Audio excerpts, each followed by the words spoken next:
Welcome to SR GK GS classes. SR GK GS classes में आपका एक बार फिर से स्वागत है। पिछले क्लास में मैंने वास्को डी गामा द्वारा भारत की खोज, आधुनिक भारत की खोज, समुद्र के रास्ते वास्को डी गामा ने किस तरह से भारत की खोज की, उसके बारे में चर्चा की। आज मैं आपको उसी से संबंधित समुद्री मार्ग के द्वारा आधुनिक भारत की खोज के बारे में कुछ और महत्वपूर्ण बातें और कुछ महत्वपूर्ण परीक्षा उपयोगी प्रश्न आपको बताऊंगा जो आपके लिए लाभदायक होगा। तो जो अभी क्लास ज्वाइन किए हैं, जो मेरा वीडियो अभी जस्ट देख रहे हैं, जिन्होंने पिछला वीडियो मेरा नहीं देखा है, मैं उनको संक्षेप में वास्को डी गामा द्वारा आधुनिक भारत की खोज के बारे में कुछ संक्षिप्त जानकारी देना चाहता हूं। Vasco da Gama Cape of Good Hope के द्वारा आधुनिक भारत की खोज की। वास्को डी गामा पुर्तगाल के निवासी थे और लिस्बन, जो पुर्तगाल की राजधानी है, वहाँ से वो चले और केप ऑफ गुड होप समुद्री मार्ग का नाम है, उसके द्वारा वो भारत के कालीकट पहुँचे और कालीकट के राजा जामोरिन ने उनका स्वागत किया। Cape of Good Hope Atlantic महासागर में है और अफ्रीका महादेश का दक्षिणी भाग है। अफ्रीका एक महादेश है और उस महादेश में दक्षिण अफ्रीका एक देश है। उस दक्षिण अफ्रीका देश का दक्षिणी भाग कहलाता है केप ऑफ गुड होप, उस समुद्री मार्ग को। और एक बात मैं और आपको जानकारी देना चाहता हूँ, आप लोग जानते भी होंगे कि केप ऑफ गुड होप की खोज बार्थोलोम्यू डियाज ने 1487 ईस्वी में की। बार्थोलोम्यू डियाज भी पुर्तगाल के ही नाविक थे, पुर्तगाल के निवासी थे और वो भी भारत की तरफ आए, लेकिन वो भारत गए नहीं, बल्कि उन्होंने उस रूट को खोज दिया, उस समुद्री मार्ग को बता दिया कि इस समुद्री मार्ग से कोई भी भारत जा सकता है। मैं आपको मानचित्र के माध्यम से वास्को डी गामा द्वारा भारत की खोज के बारे में कुछ बातें आपको समझा देता हूं। पिछली क्लास में भी मैंने मानचित्र की सहायता से वास्को डी गामा द्वारा आधुनिक भारत की खोज के बारे में बातें बताई थी। आज मैं पुनः संक्षेप में उसको मैं आपको बता देता हूं। सबसे पहले मैं आपको मानचित्र में दक्षिण अफ्रीका महादेश के बारे में मैं ड्रॉ कर रहा हूं। ये अफ्रीका महादेश देख रहे हैं आप, जिसे मैं बना रहा हूं। ये अफ्रीका महादेश हो गया। ये जो मैं नक्शा अभी ड्रॉ कर रहा हूं, ये अरब प्रायद्वीप का है। अब मैं फिर आप अपना मुल्क, अपना देश इंडिया के बारे में मैं फिगर ड्रॉ कर रहा हूं।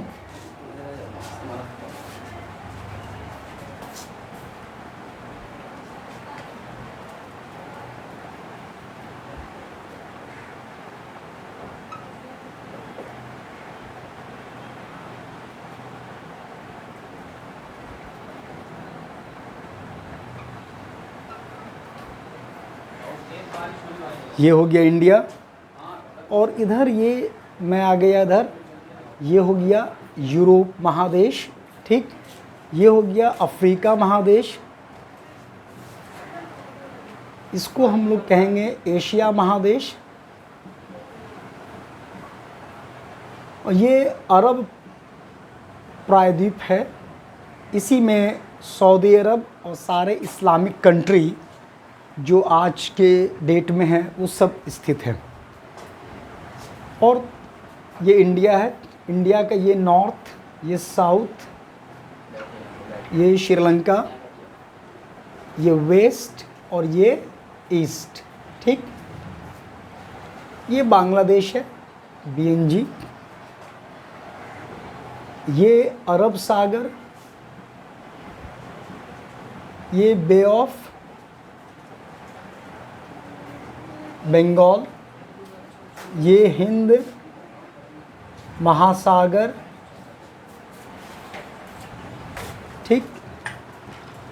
यहाँ पर एक कंट्री है अफ्रीका महादेश का ही, इसका नाम है मेडागास्कर, और इसको मालागासी भी कहा जाता है। इसका पुराना नाम है मालागासी। इधर ही है, ये है दक्षिण अफ्रीका, और दक्षिण अफ्रीका का दक्षिणी भाग ही कहलाता है केप ऑफ गुड होप। ये है अटलांटिक महासागर, ठीक। ये पुर्तगाल यहीं पर है, और ये है लिस्बन। और आप जो ये खाली स्थान देख रहे हैं, ठीक है, थोड़ी सी भूगोल की जानकारी दे देना चाहता हूँ। ये है भूमध्य सागर, जिसको मेडिटेरियन सी भी कहते हैं, रूम सागर भी कहते हैं, और ये एशिया और अफ्रीका के बीच में डिवाइडर है, ठीक है। ये ठीक इसके जस्ट बगल में है रेड सी। ये अफ्रीका और एशिया को डिवाइड करता है, या अफ्रीका या अरब प्रायद्वीप को अलग करता है, ठीक। अब ये एक और मैं लाइन आपको ड्रॉ कर देना चाहता हूँ। ये जो लाइन आप देख रहे हैं बीच से जा रहा है, ये है भूमध्य रेखा, इक्वेटर। पृथ्वी को दो बराबर भागों में बांटती है, काल्पनिक रेखा है, अफ्रीका के मध्य से गुजरती है, और इसे विषुवत रेखा भी कहते हैं। साल में 2 बार इस पर दिन और रात, साल में नहीं बल्कि सालों भर इस पर दिन और रात की अवधि बराबर होती है इसी भूमध्य रेखा पर। अब चले आए वास्को डिगामा का समुद्री मार्ग। ये रूट हुआ Vasco da Gama Cape of Good Hope के रास्ते मेडागास्कर के बीच से, ठीक है। यहाँ से ये चले और ये पहुँच गए कालीकट। यही रूट है वास्को डिगामा का। इसी रूट से, इसी समुद्री मार्ग से वो भारत पहुँचे। इसको ही कहते हैं केप ऑफ गुड होप।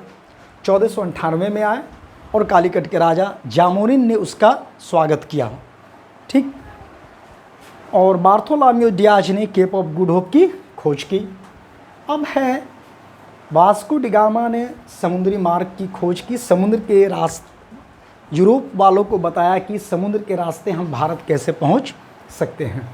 अब है कि भाई परीक्षा में प्रश्न किस तरह से राइज होंगे, प्रश्न कैसे बनेंगे, प्रश्न किस तरह से पूछे जा सकते हैं, उसके बारे में मैं आपको कुछ जानकारी दे देना चाहता हूँ। इसमें बहुत सारा प्रश्न इसमें छिपा हुआ है। सबसे पहला प्रश्न है कि समुद्री मार्ग केप ऑफ गुड होप की खोज किसने की। ये एक पहला प्रश्न है कि केप ऑफ गुड होप की खोज किसने की, तो इसका उत्तर होगा बार्थोलोमेव डियाज 1487 ईस्वी में। वास्को डिगामा जिस समुद्री मार्ग से भारत आया, उस समुद्री मार्ग का नाम क्या है, तो उसका उत्तर होगा Cape of Good Hope. Cape of Good Hope को और किस नाम से जानते हैं, उत्तर है उसका तूफ़ानी अंतरिप। तूफ़ानी अंतरिप ये भी कहते हैं केप ऑफ गुड होप को। वास्को डिगामा किस महासागर से होकर कालीकट पहुंचा, तो उत्तर होगा अटलांटिक महासागर और हिंद महासागर। 2 महासागरों को पार कर वास्को डिगामा कालीकट पहुंचे। अब फिर प्रश्न आपका बनता है कि अफ्रीका महादेश के दक्षिणी भाग को किस नाम से जानते हैं, तो उसका उत्तर होगा केप ऑफ गुड होप, ठीक। फिर आपका प्रश्न है कि केप ऑफ गुड होप के उत्तर में कौन सा देश है, तो उसका उत्तर होगा आपका दक्षिण अफ्रीका। ये है दक्षिण अफ्रीका।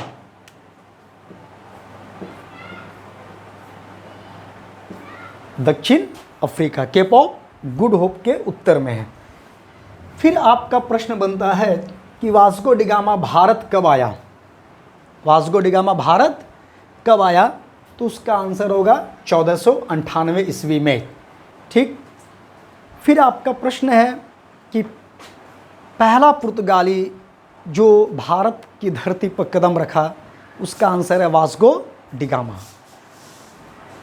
फिर क्वेश्चन बनता है समुद्री मार्ग द्वारा भारत को खोजने में वास्को डी गामा की किसने मदद की? तो उत्तर होगा अब्दुल मनीद। अब्दुल मनीद एक मुस्लिम व्यापारी थे जिन्होंने वास्को डी गामा की सहायता की भारत की खोजने के क्रम में। फिर आपका प्रश्न बनता है कि केप ऑफ गुड होप किस महासागर में है? केप ऑफ गुड होप किस महासागर में है? तो उसका उत्तर होगा अटलांटिक महासागर में है केप ऑफ गुड होप। फिर आपका प्रश्न है कि वास्को डी गामा ने भारत के खोज की शुरुआत कहाँ से की, या वास्को डी गामा ने अपनी समुद्री यात्रा कहाँ से की? तो उसका उत्तर होगा लिस्बन, पुर्तगाल की ये राजधानी है। ठीक। फिर आपका प्रश्न है कि पहला यूरोपियन जो आधुनिक भारत में समुद्री मार्ग के द्वारा आया, पहला यूरोपियन जो आधुनिक भारत में समुद्री मार्ग के द्वारा भारत आया, उसका उत्तर होगा वास्को डी गामा। ठीक। फिर आपका प्रश्न बनता है कि वास्को डी गामा दूसरी बार भारत कब आया? वास्को डी गामा दूसरी बार भी भारत आए 1502 ईस्वी में। ठीक है, तो उसका उत्तर होगा 1502 ईस्वी में वास्को डी गामा दूसरी बार आए, और वास्को डी गामा ने ही 1503 ईस्वी में कोचीन में पहली पुर्तगाली फैक्ट्री की स्थापना की। ठीक। फिर आपका प्रश्न है कि वास्को डी गामा किस पुर्तगाली शासक का प्रतिनिधि था? तो इसका उत्तर आपका होगा डॉन हेनरिक। इसका उत्तर होगा डॉन हेनरिक। समझ रहे हैं, जिसको कहते हैं the Henry navigator, the Prince Henry navigator, ये भी उनका उपनाम है। तो वास्को डी गामा किसके प्रतिनिधि थे? इसका उत्तर होगा डॉन हेनरिक। ठीक है। फिर है कि वास्को डी गामा का भारत में स्वागत किसने किया? उसका उत्तर होगा जामोरिन। उसके बाद प्रश्न है कि वास्को डी गामा भारत के किस समुद्री तट पर सर्वप्रथम आया? तो उसका आंसर होगा मालाबार तट। आपको ये बात मालूम शायद हो या नहीं है, तो आप जान लें कि केरल के समुद्री तट को मालाबार तट के नाम से जानते हैं। उसका भौगोलिक नाम है मालाबार तट। ठीक है। और इसी मालाबार तट पर भारत में सबसे ज़्यादा मोनाजाइट जो थोरियम का एस्क है उसका विशाल भंडार है, या थोरियम का एकाधिकार है भारत में मालाबार तट पर। और इसी मालाबार तट पर केरल की प्रसिद्ध मोपला जनजाति निवास करती है, और मोपला विद्रोह के नाम से भी आप लोग परिचित हैं। मोपला विद्रोह हुआ था 1920-21 में, मोपला विद्रोह हुआ था जिसके नेता थे अली मुसलियार। फिर आपका प्रश्न बनता है कि वास्को डी गामा की मृत्यु कब हुई? तो उसका उत्तर होगा 14 दिसंबर 1524 में। और वास्को डी गामा की समाधि कहाँ है? तो उसका उत्तर होगा Bharat, Cochin. Vasco da gamma की कोचीन में ही समाधि है। ठीक है। तो इतने सारे प्रश्न आपको वास्को डी गामा के संदर्भ में है जो परीक्षा के दृष्टिकोण से महत्वपूर्ण है। उनके जीवन के संबंध में और भी बहुत सारी बातें हैं, लेकिन परीक्षा उपयोगी बातें इतनी सारे हैं वास्को डी गामा के संदर्भ में। मैं उम्मीद करता हूं कि आपको मेरा ये वीडियो पसंद आया। ठीक है। और अगर कुछ में कुछ त्रुटि रह गई है तो आप मुझे कमेंट कर सकते हैं, और वीडियो पसंद आया तो इसे आप लाइक करें, शेयर करें और सब्सक्राइब भी कर सकते हैं। मैं आगे भी वीडियो बना के आपको और भी महत्वपूर्ण बातें, अन्य विषयों के बारे में भी महत्वपूर्ण जानकारी आपको दूंगा। मिलते हैं नेक्स्ट क्लास में, तब तक के लिए धन्यवाद।